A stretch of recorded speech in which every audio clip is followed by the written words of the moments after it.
Welcome back to the show. I'm so glad you're here with me today because we have a really special guest joining us to talk about creativity and our children. So let me ask you, what does creativity mean to you? And how creative do you think that you are? How do you see it in your children? Do you see it in your child's love for drawing outside the lines? Or maybe in their ability to come up with the most imaginative stories? How do you as a parent or an educator nurture that spark, especially when traditional learning methods don't quite fit? Today we're going to explore creativity in the context of children with learning differences. How can creativity be a bridge to success, both academically and personally, for kids who might struggle with more conventional approaches? I want to know your thoughts. Have you ever noticed how being creative can unlock a child's unique strengths? We'll also talk about some practical ways you can nurture creativity at home or in the classroom, whether it's through art, music, storytelling, or simply encouraging outside-the-box thinking. There are so many avenues to explore. And if you're feeling overwhelmed by the challenges your child might be facing, I hear you. We'll cover some advice and strategies to help you support your child's creative journey without feeling like you have to reinvent the wheel. So grab a drink of whatever you enjoy, as long as it's not wine before 12 o'clock in the morning, and get comfortable, and let's look at the powerful world of creativity. I'm Kate Mason, and welcome to Parenting and Personalities. This is the podcast that connects you to the ones that you care about the most.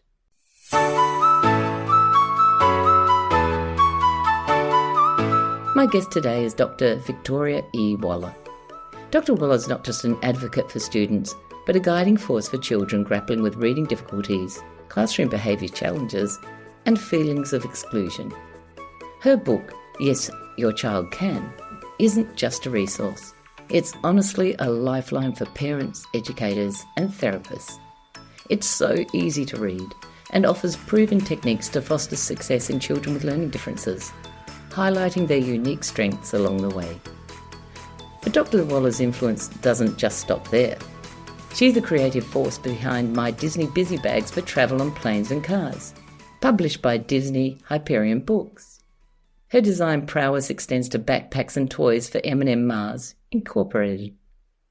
As a founding member of the LA Children's Museum and a sought-after speaker at the International Reading Association, Dr. Waller's impact spans diverse fields. Her commitment to education and innovation continues to inspire and empower both children and parents worldwide.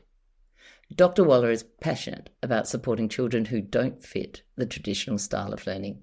She believes it's so important to listen to and act on information that can help you address your child's unique needs. Welcome to the show, Vicky. It's been a long time. I know. I'm very excited to be on with you again. And I'm really excited to have you here with me.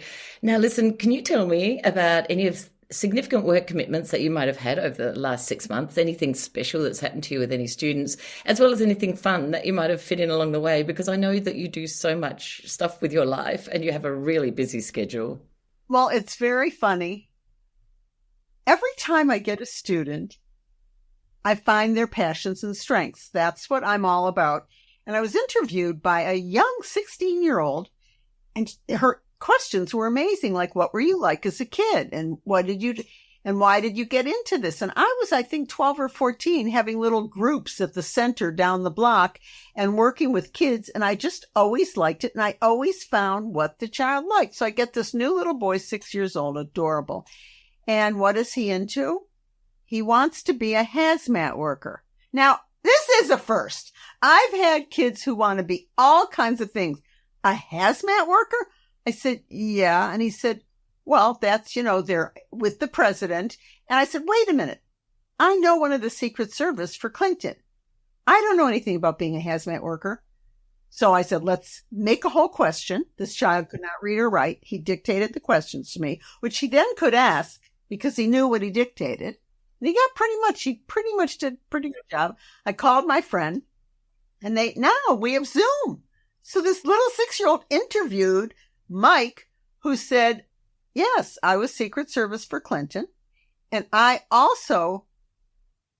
learned to be a hazmat, and I learned to be a Secret Service. And then you can be a hazmat person. And so I went in the truck with the hazmat, but not all Secret Service are hazmat, which I went, okay. So of course, one of his questions was, well, what do you do when President Clinton had to go to the bathroom? Which I thought, yeah, what does he do? I mean, it's so funny. And he said, it was very straightforward. He said, we go in first. We check it all out, make sure everything's okay.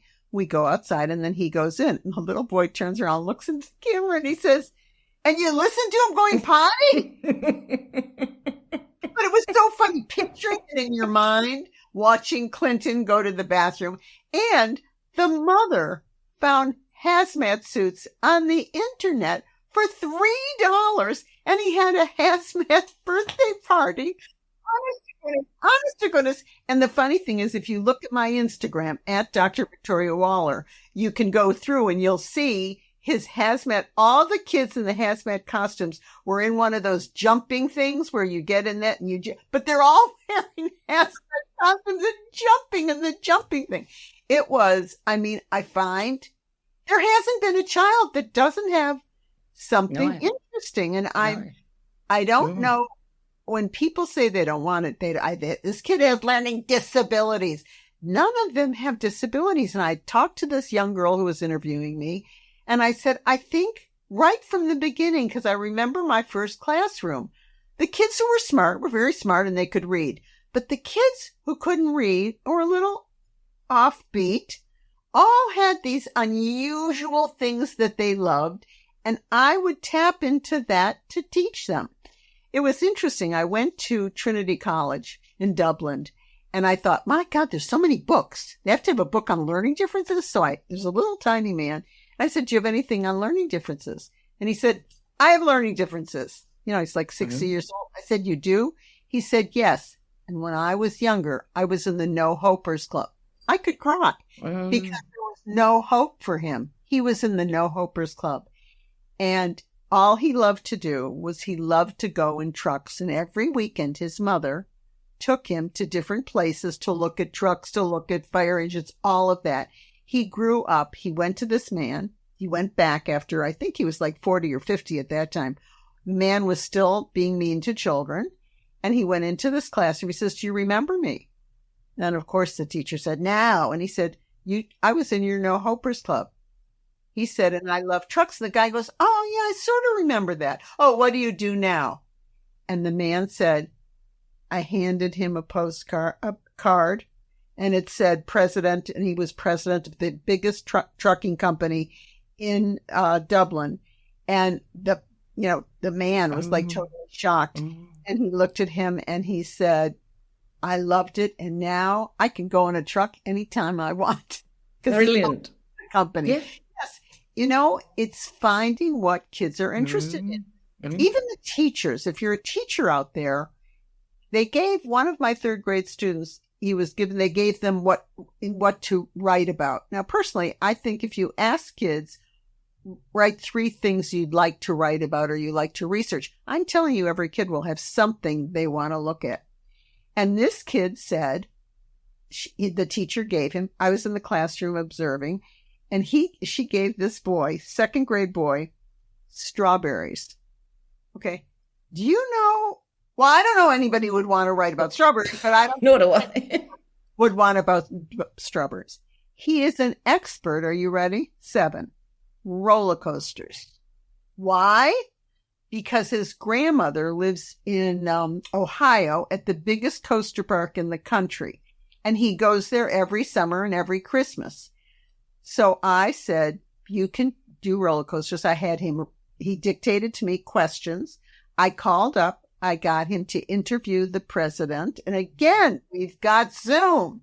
He interviewed the president of the roller coaster company. But the funny thing, and then when he went there, he also went to each of the people that run the coasters and he interviewed them with questions, which I thought was hilarious.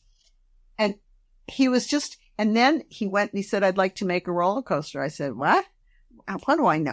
He goes to my garage where I have all the junk in the world. Every teacher, every parent can have junk because we have boxes from Amazon all the time. And he put together a whole bunch of boxes. Not only did he make a roller coaster, but he built it based on a foot with so many inches so he could mock up what it would really be, but it was a model. I couldn't believe it. And what I said to the teacher, she said, I'm so happy he did that. I said, well, it was better than strawberries. And I was hoping, gee, you should ask the kids what they'd like to write on. I bet every child has that. But the one funny question I thought was, what do you do? He asked the president. My mother lost her Gucci sunglasses on a roller coaster here at your park. And the president said, well, we have a big place. And you go there, and everything every day at the end of the day that's lost off a roller coaster is laid out all over. So she could have gone and gotten them. And then the president says to this little boy, next time mommy goes on a roller coaster, tell her not to wear her Gucci glasses. Wise, very wise thought. That kind of thing, finding what children are interested in, bringing out their passions and strengths. I mean, it has to be weird that I've never found a kid who didn't have one. Now, I think that's why I liked working with kids with learning differences, because they always walk to the beat of a different drummer, and they're very smart. They're very smart. Do they have to learn to read and write, which is difficult? Maybe. Yes. Maybe do they have to be tested? Maybe. And I have to tell you, I am not afraid of giving kids medication if they need it. If you're going to a medical doctor, he will tell you. It changes them. It gives them that little thing that makes them focus. And it just helps them. I love it. And I try to tell the parents, make sure the teacher knows what your child is really interested in. Using a child's passions, it brings out their genius. Because, I'm sorry, but they are. Assigned school subjects really are not usually what the kids are interested in. It's not. No. So you have to work it around what they like. One of my little students came in. I think she was already in 4th. She had to learn the water, the trees, the mountains, whatever. And there was a packet of 50 pages of definitions. Oh, my goodness. I thought she's going to memorize them, and then tomorrow she forgets them. I took her in the garage where I keep all these boxes. I said, okay, make the whole thing. She said, what? I said, make it. Make trees and mountains and lakes and wherever they are and whatever. Within a half hour, she made them. I do have it on my Instagram. She made the most incredible.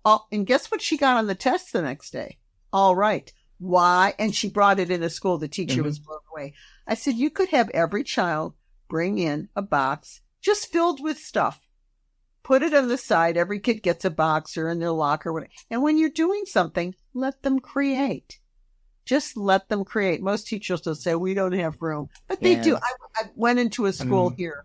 It's called Lawrenceville. And I've never seen such creative teachers in my life. They do it all the time, these teachers. They're fabulous. But, you have to find teachers that will let the kids do and pick it out of them. You have it's not really very hard. If you say, what do you like? They'll say TV. Yes. They'll say computer.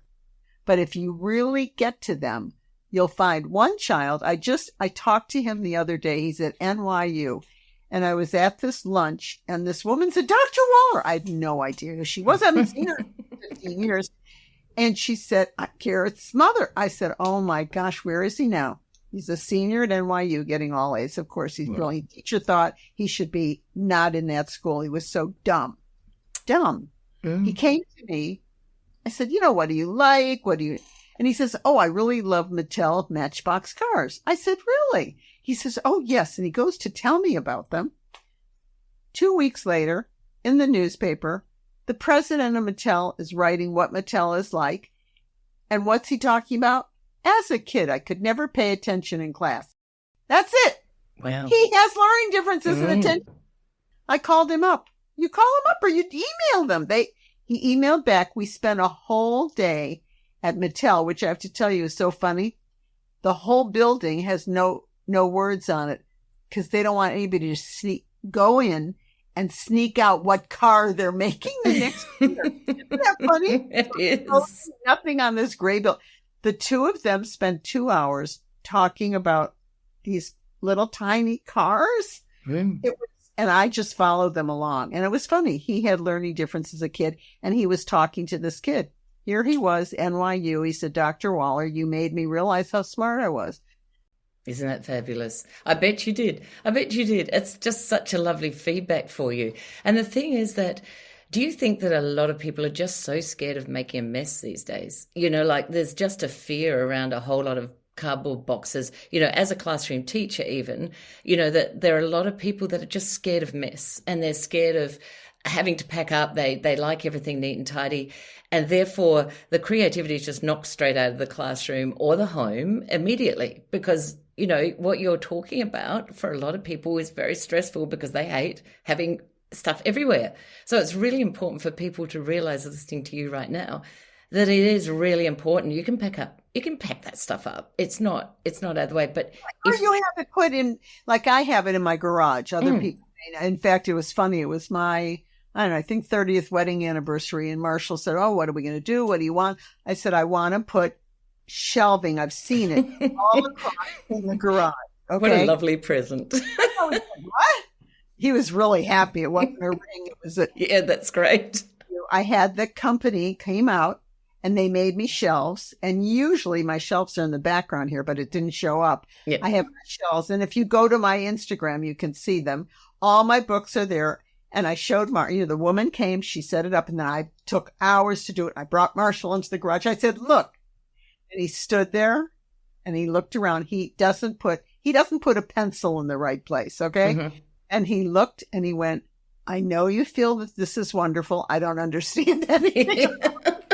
But happy anniversary. I know. I was so happy. I think these teachers that I went to see last year were just at the school, Lawrenceville. It was amazing. Yeah. They did the most creative. They brought in the boxes. I just did one with the teachers doing old camera parts. Mm-hmm. Now you think, what? Oh, well, nobody uses a camera anymore. No. Okay, go online. You can get them for $2 and $3. And people have loads of them because they've picked them all up at at all these little places that sell all over. You put them in a little box, and then you have the kids. If you look at my Instagram, you'll see he made the character from the book he read out of a camera with a styrofoam head. And it's fantastic. A lot of this is in my book. I list all the things that you throw away and you think, I don't need this. You could put it in a little box and keep it in your house, in the garage, under a bed. Yep. You can find a place. But encouraging a child's strengths and passions makes all the difference to the way a child feels in a school, especially if they have some learning differences. And especially, and also, if you do it as a whole classroom creativity thing, then they're not feeling left out either, are they? And like you say, very often they're better. Usually they're more creative. And I think in that first classroom, we took all the desks and put them all around the side. Mm-hmm. Everybody sat in a circle at a desk. In the middle, we were studying the city or something. It was second grade. And they made the city. And the principal walked in one day and he just looked at me, shook his head, and he said, I know you think this is fantastic. I don't understand. And he walked out, and every time he walked by my room, he would close the door. And the kids would play in this city, and they learned all the parts of the city. Yep. It was just, it's giving everybody, they're out of their seats, they're creating. Even finding people well, of course, I wasn't in Australia, though. I was in Australia, and I met this man, and he had kids. So I went up to him. I always go up to people. And I said, to the kids, what do you like to read? I always like to know. And I said, where are you from? He goes, Mountain View. Now I'm thinking, Mountain View, California is where Google is. And I have a student, everything about Google he wants to know. He's going to work there, 7 years old. I'm going to work there. He's going to go. He's vice president of Google. Well, by the time we got in line to go into lunch, and I gave them little pencils that were made out of wood and whatever, I had his card. We spent a day at Google. My student, myself, his dad, with the vice president. It was like the best day of my whole life. Listening to him interview the vice president of Google and asking him questions that I had no idea what he was talking about. Computers and this and how it started. And it's just, even if you're a parent, right now I have this little boy. Oh my goodness. He's the hazmat kid. Oh my goodness. Now he's into firemen, but he's into a certain fireman that is in Colorado. He can tell you from the internet all about him. So I found him. And again, I had him dictate questions to me, and this little boy, and I'm telling you, this fireman was the nicest person you've ever met in your whole life. And he was so wonderful with my student. And he couldn't read a word. And he was writing. He knew what he wanted to say. Yes. So I would type it out in big letters. And he would follow it because he wrote it. It's just, it's... So you've just got to create an interest, don't you? You've got to create an interest and then use creative stuff. So I was listening to you in an interview the other day, and the guy was saying, you were saying, look, I'm not really I'm creative, but I'm not a creator of, stuff, actual things. But you're the person that helps people to create, and young children to create. And you were talking about your special sauce on there, which I love. And I'd love you to just tell us about the special sauce that you believe these children have, because it is looking at these children who have all these difficulties in a really unique way. And I love that special sauce. I made it cheese sauce in my head because I don't like bolognese sauce, but it is, it's a lovely thought. So tell us about how you look at it like a special sauce, in that sense.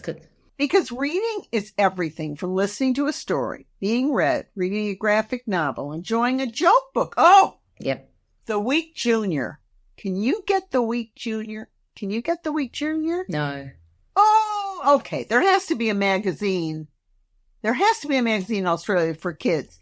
The Week Junior is a magazine. It has, if there's on a page, maybe there's four little stories, but it tells about animals, tells about what's going on. Simone Biles was the latest. And then it lists some books. Getting a child, there have to be magazines in Australia. Like there are. I would never have looked. Yeah. Look up online and you'll find. And kids, it's a short little passage that a parent can do with a child.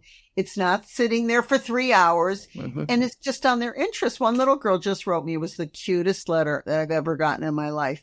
And she said, because she loved the stories from the New York Times. Right. Couldn't read a word, but I would find the stories in the New York Times, like about animals. They found these animals, this animal's doing that. She liked animals. So going to camp every day, I would send her a little letter and I'd send her a little cutout from the New York Times.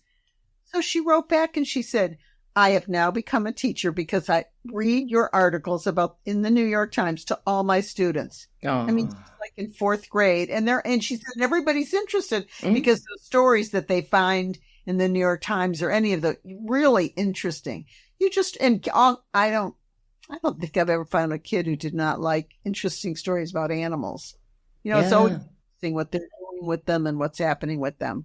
Well, it's very true. It's very true because, you've got your dog, Tutor, I'm just going to show you, who's this beautiful dog. Shocked that Tutor is right here. Next, I told her, do not get up. She's behaving very well. And you know what's happening now? I have a student, has differences like I've never had in a student before. She can read and write, which I never have students that can read and write, but maybe she's on the spectrum. I don't really care. I find her lovely. She loves Tutor, and she comes every week and she chooses a book and she reads to Tutor. You could cry when you see this child who had no confidence. Beautiful. She's gorgeous. She's different. She's definitely different. But she sits with this dog, and I don't know it's on my Instagram too. You'll see her reading, and Tutor sits and listens to her. Tutor knows she's special and she's my friend. But I think even parents, just finding that thing that your child loves. I did a new thing. I love marshmallows. It's really sick, but I love marshmallows. They were all stale. And I thought, maybe we could build with them. And so the students, because they're stale, you can paint on them. So they made a story, like whatever. And then they would build with the marshmallows and make little characters. I thought it was so cute. I loved it. That's great. You can have your child, if you have a pet, any child will love reading to their pet. Which is a great cue. And everyone has a pet these days, honestly. I don't know many people that aren't.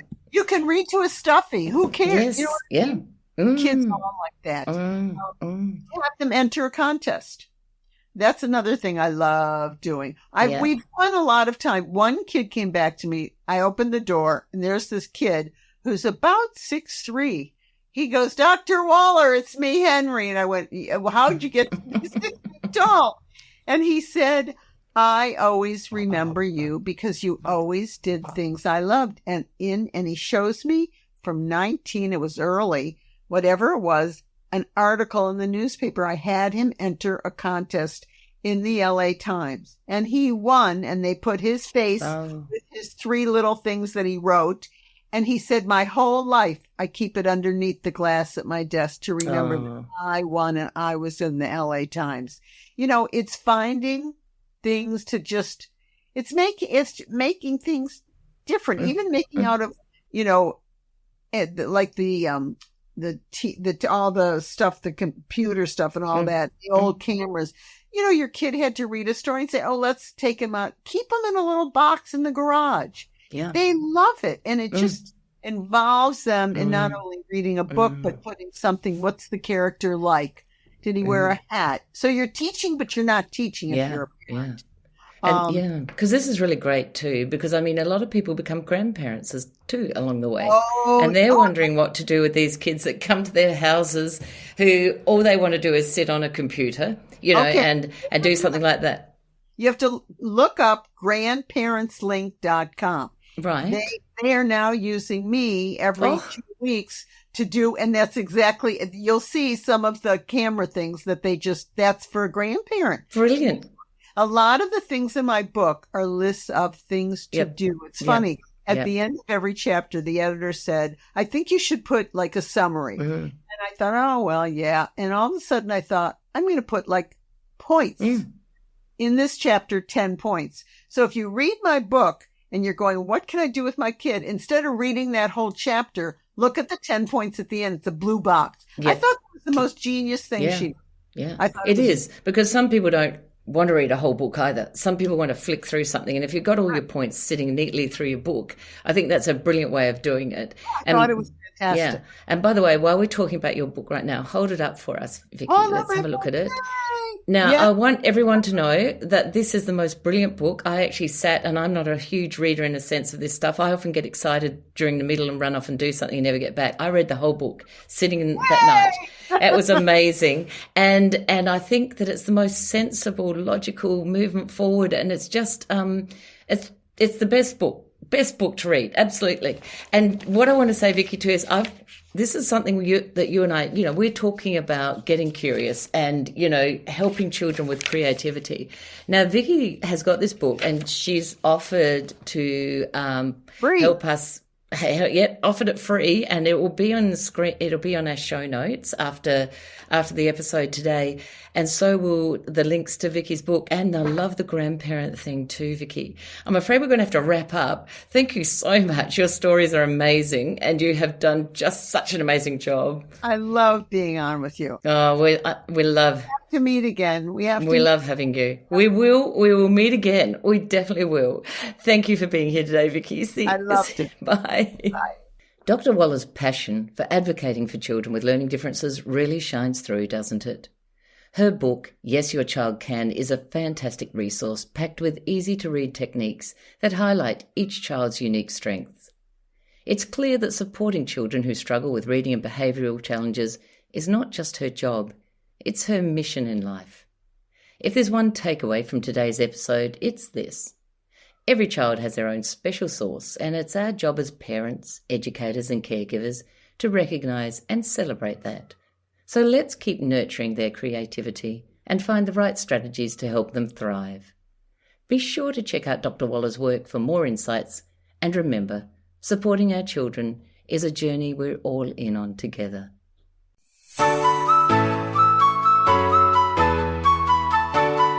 Thank you for listening to Parenting and Personalities. If you enjoyed this episode, we'd love it if you could leave a rating and a review. That would help others learn about this podcast. If you're interested in discovering more about you and your family's personality types, you'll find my book, Who Is This Monster or Treasure in My House, on Booktopia or Amazon. If you have an episode idea, please send a note to thepersonalitycoach@gmail.com. Many thanks to our producers at Stories and Strategies, and we'll see you next time.